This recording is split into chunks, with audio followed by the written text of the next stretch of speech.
ഇൻട്രോയും കാര്യങ്ങളൊന്നും ഇല്ലാണ്ട് ഡയറക്റ്റ് ആയിട്ട് വീഡിയോയിലേക്ക് കിടക്കുക കേട്ടോ. നമ്മൾ ഇന്ന് ഒരു ജാപ്പനീസ് ട്രഡീഷണൽ ആർട്ട് ചെയ്യാൻ പോവാണ്. ചെയ്യുന്നത് എൻ്റെ അനിയത്തിയാണ്, ഞാനാണ് വീഡിയോഗ്രാഫർ. അപ്പോൾ നമുക്ക് വീഡിയോ കാണാം. നമ്മൾ ഈ നൈഫ് യൂസ് ചെയ്തിട്ട് നമ്മൾ ഈ ഡ്രോ ചെയ്തിരിക്കുന്ന അതിലൂടെ നമ്മൾ ലൈൻ ഇട്ട് കൊടുക്കണം, ഇങ്ങനെ കട്ട് ചെയ്ത് കൊടുക്കണം. അങ്ങനെ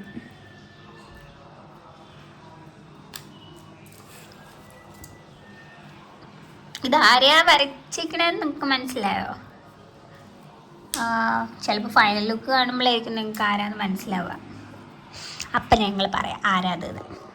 ഇത് നമ്മളിതിനെ കട്ട് ചെയ്തെടുക്കണം. നമുക്ക് ഈ പേപ്പർ കട്ടില്ലാത്തതുകൊണ്ട് ചെറുതായിട്ട് കീറി വരുന്നുണ്ട്. നമ്മൾ ആദ്യമായിട്ടാണ് ഈ ഡ്രോയിങ് ചെയ്യുന്നത്.